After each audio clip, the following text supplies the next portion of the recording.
Owen Brooks. HFM. Yes, it is Owen Brooks on HFM. It's the 10 till 1 show on this Thursday, the 5th of November. Bonfire Day, as it would normally be. But things, of course, are very, very different at the moment. Things are not quite as they should be. And things that should be open are no longer open. And I was going to be doing an interview this evening on my movie and musical show about one such facility here in Market Harborough. Obviously, that will have been affected. But I still thought it was interesting to find out a little bit more about this particular facility. The one I am talking about is the Harborough Museum. It's found on Adam and Eve Street as part of the same building as Harborough District Council. And I should have on the line somebody who is involved there. Hilary, are you there? Hello, yes. Hi. Yeah, good morning. Thank you for joining me on HFM this morning. Sorry to have messed you about. I know we were due to speak this evening. No, that's fine. Don't worry. So, and I know you're a bit nervous as well. So breathe in and breathe out. Oh, thank you. Okay. That helped. Before we talk about the museum itself, though, just introduce yourselves to our listeners. Tell them a little bit about who Hilary Bradford is. Oh, hello. That's me. That would be me. My name's Hilary, so I am a museum volunteer at Harborough Museum, and I've been there since about January. I graduated with a history degree in 2017, and I've always sort of wanted to go into the museum sector. So volunteering there means that I get to go behind the scenes and find out what goes on in running a museum, and I'm really enjoying it. So is history something that's always interested you? Is it perhaps a subject you did at school? Were you inspired by family to do that sort of thing? No, not I don't really know where it comes from. I remember at school it being my favourite subject, and I did want to take it as an A level, but I don't know why I didn't. I just didn't.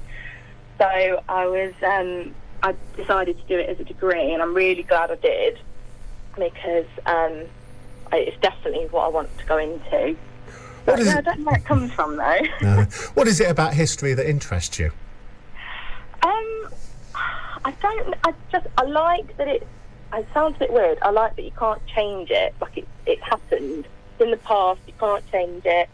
And there's so much to it. There's so many different parts. So there's different eras, different, just loads to it.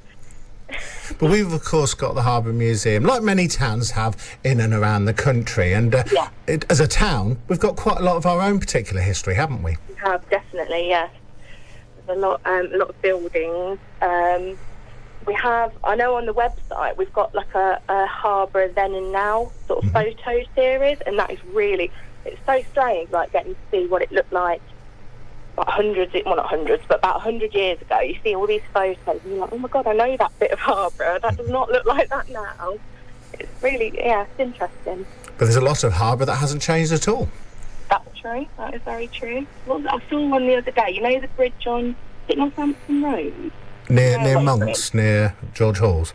No, what is it? It's the one that you go up towards the rail station and there's the bridge there. Oh, yes, I know what you mean, yes. There's a photo, and I think it's about the 1920s or 1930s. The people just stood near the bridge, and I walked past it. I walked underneath the bridge last night, and I thought, oh my God, it literally hasn't changed. Like, it's so bizarre. In a good one. So what was it that got you involved with the Harborough Museum? Is there sort of a lot of opportunity for jobs in the museum sector? Well, I think that's one of the things, because I did want to go into working in a museum, and I'd sort of been applying for sort of museum-based jobs since I graduated, and it's not, I wouldn't say it's the easiest sort of sector to get into, so I messaged the museum in January, and I just said, I know you probably haven't got any jobs going, but I really, really want to get involved. And they were really happy. Like I think, I showed a lot of interest, so I think that's got involved that way. I just dropped him a message. Now, this year has obviously not been a normal year. I think that's fair to say. But as a volunteer at the Harborough Museum, when you have been able to volunteer, what does it entail? What have you been doing? So one of the main things we've been doing is extending some of the labels for the artefacts. So a lot of them have like really short descriptions. So we've been allowed to sort of pick out the ones that interest us and then just research them as much as possible, which has been a bit tricky, like you said, because of the pandemic. We haven't had like access to the local studies section and the reference library. So we've kind of been trying to do it from home, but it's not quite as easy. So we've been doing like other things as well, like we've been doing other projects, like online sort of activities for people to follow, and like live streams and stuff. So we're still doing bits and bobs, just a little bit different. How many people are involved like yourself? Is there a lot of people at Harborough Museum? Not that many. So there's like 2 managers, sort of main managers, and then I think there's about 6, maybe 7 volunteers. There's usually only about 3 or 4 of us in at a time, so I don't know everyone, but there's about 7 or 8 of us, I think, something like that, maybe. So we'd obviously gone into lockdown 2 again, which means you've had to close, but you did open fairly recently. What had you put into place so that people who attended the museum were safe? So we did have a booking system, so people could either book online or via telephone. And it's a free museum, so you didn't have to pay, but you just had to book a slot. It was just so that loads of people weren't turning up at the same time.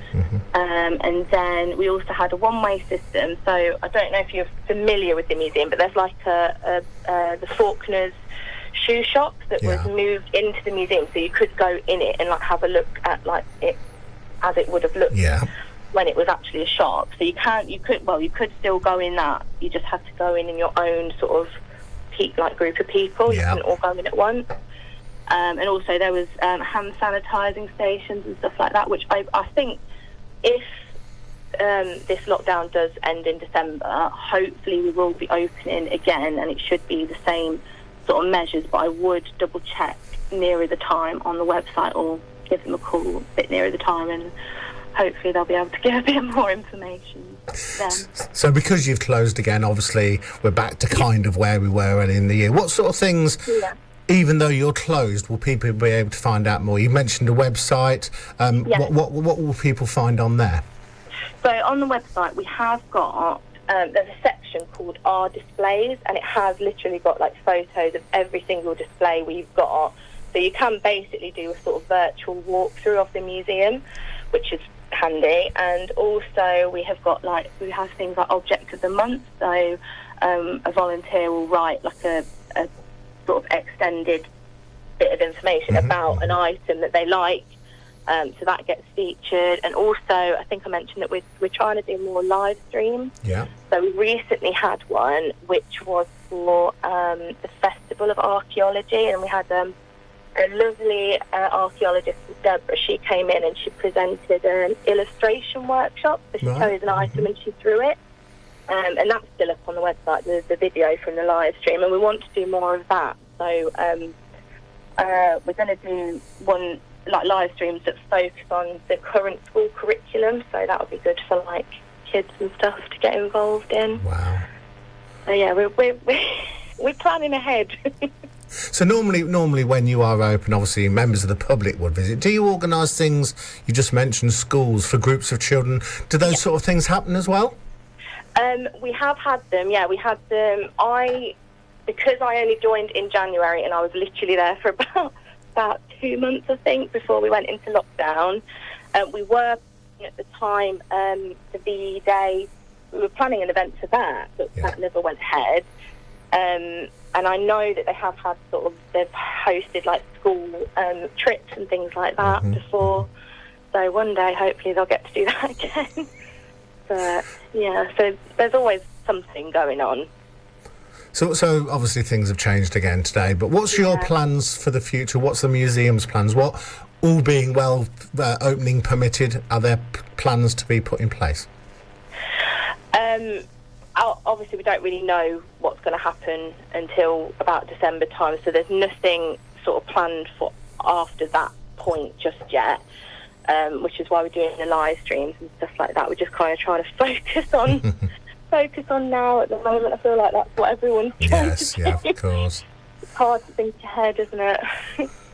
But yeah, so...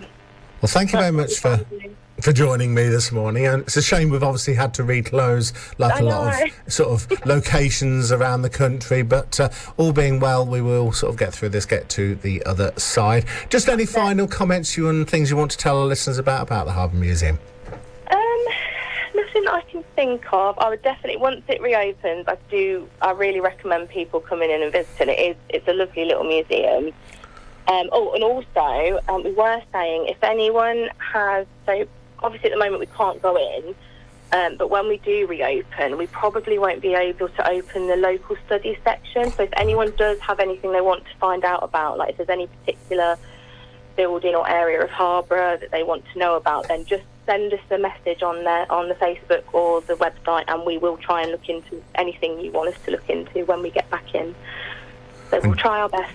And just remind us of those details if people want to visit your website or get in contact with you.